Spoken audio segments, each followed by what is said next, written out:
This is Have to Know History. It's history you just have to know.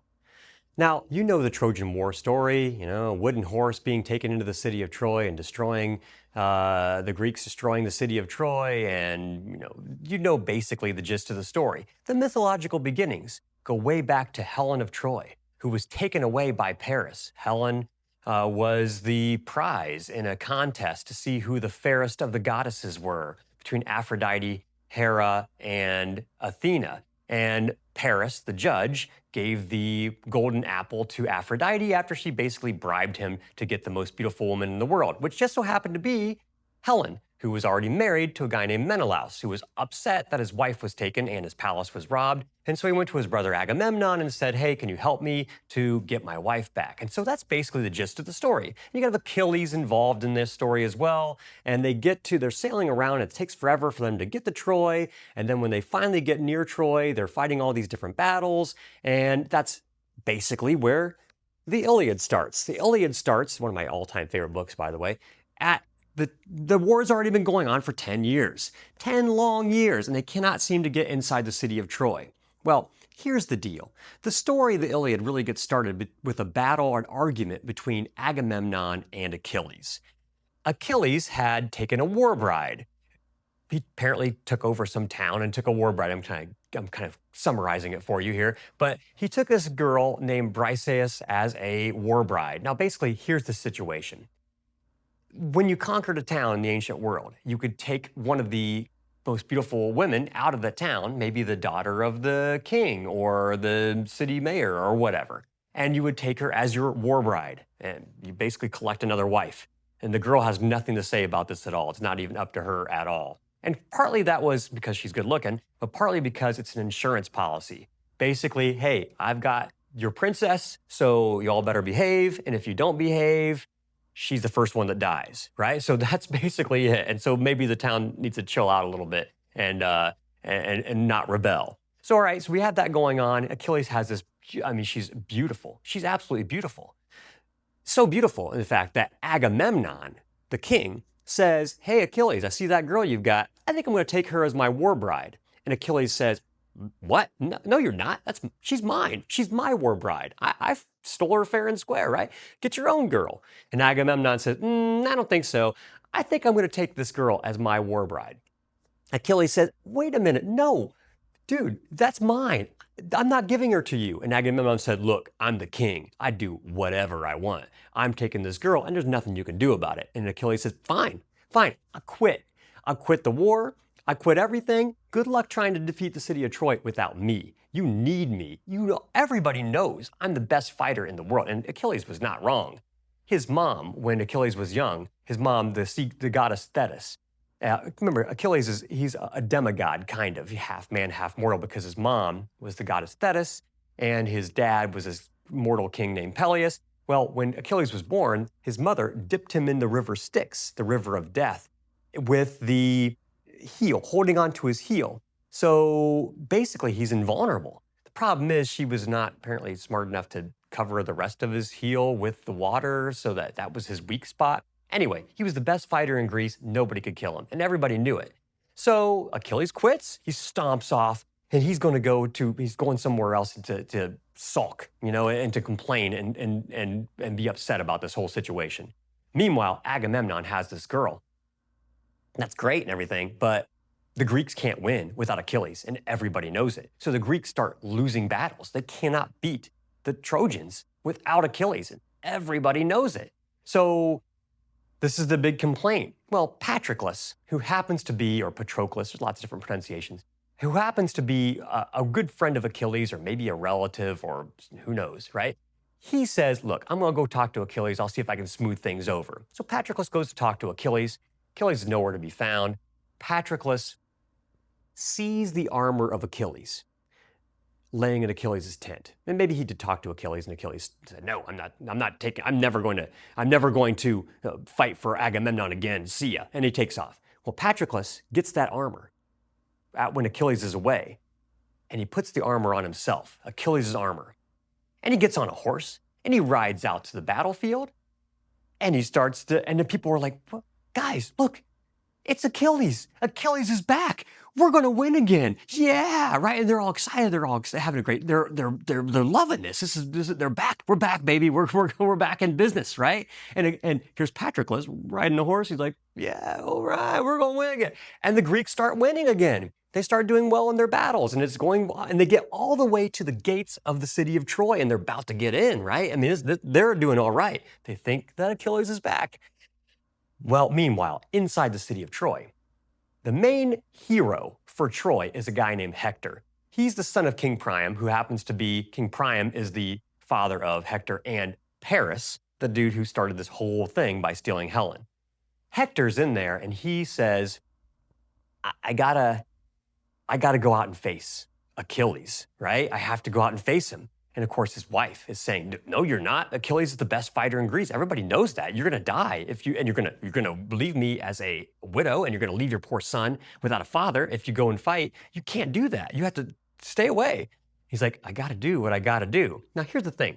In the ancient world, they sometimes had duels. Rather than both armies fighting each other at the same time, a lot of bloodshed that way. You would pick a champion from each side and have them fight each other. And whichever champion won, basically the other army would sort of see the day. I mean, that's it. We lost for the day, and we would lose this territory, or we wouldn't gain this ground, or whatever it was. Think of David and Goliath. You remember that story, right? Young David with a little slingshot and kills the giant Goliath, and the Israelites defeat the Philistines on that day. That's the same thing. So here's the thing. Hector knows he needs to go and face Achilles, but he knows he's going to die. I mean, he can't beat Achilles, but he's got to do what he has to do because his stupid brother stole that girl, Helen.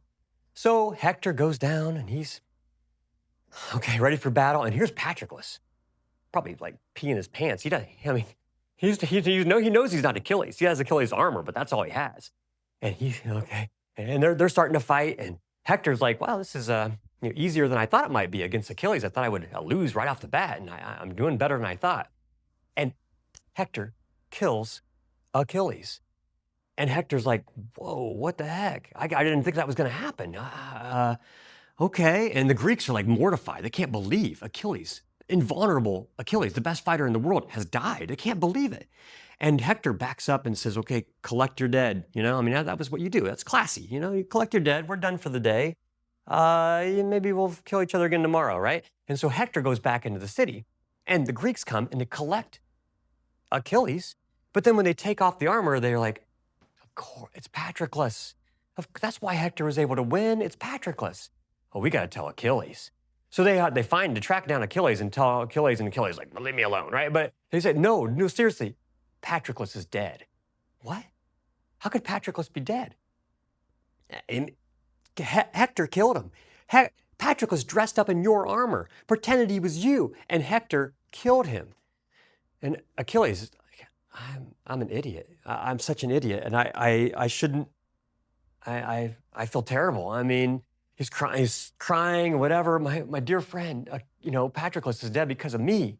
And then those tears became rage. Achilles is like, Hector is going to die today. And so Achilles gets his armor on, he goes out, and he goes to the gates of Troy, and he's knocking on the gate.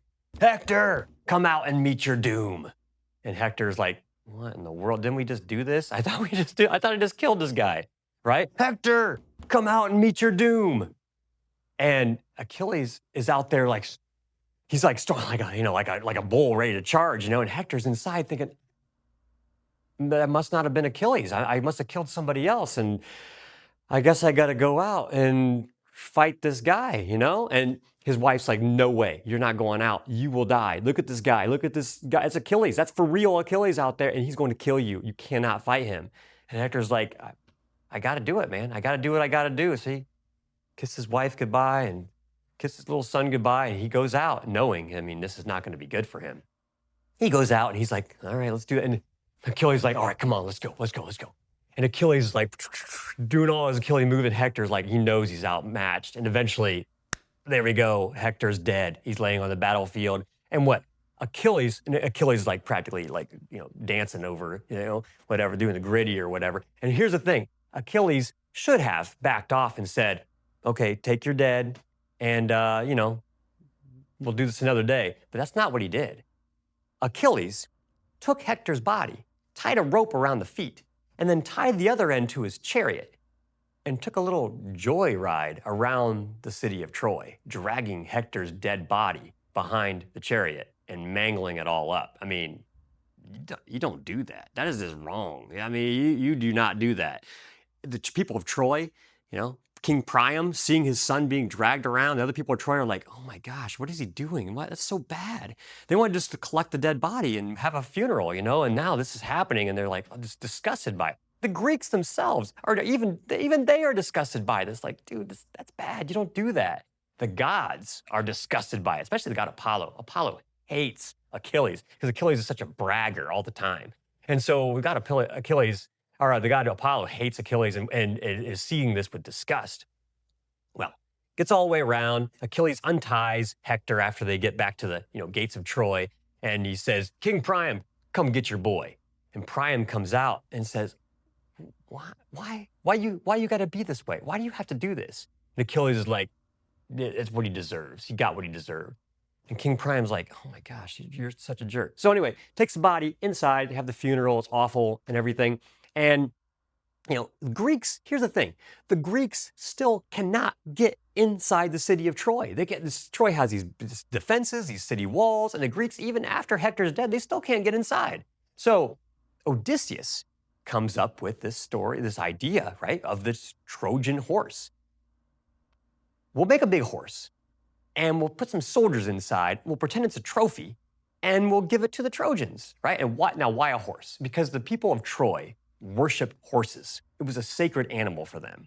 So that's basically why they chose a horse and not like, a rabbit or something like that. So they build this big, huge horse. Some Greeks get inside. They knock on the gates of Troy. Hey, Trojans, you guys are like amazing fighters, and we cannot get inside your city. We tried for 10 years, and it's just not happening. So we're going to quit the war, and we're going to let you guys go and let you guys, just be in peace. And we gave you we made a trophy for you. Look at this, the horse. It's great. Why don't you take it inside the city and celebrate? And hey, you guys won. You guys are great and everything. We're going to leave right now. We're taking off. We're getting on our boats, and we're going to sail, to the other side. And we're going to sail away back to Greece. We'll maybe see you guys later. Take care.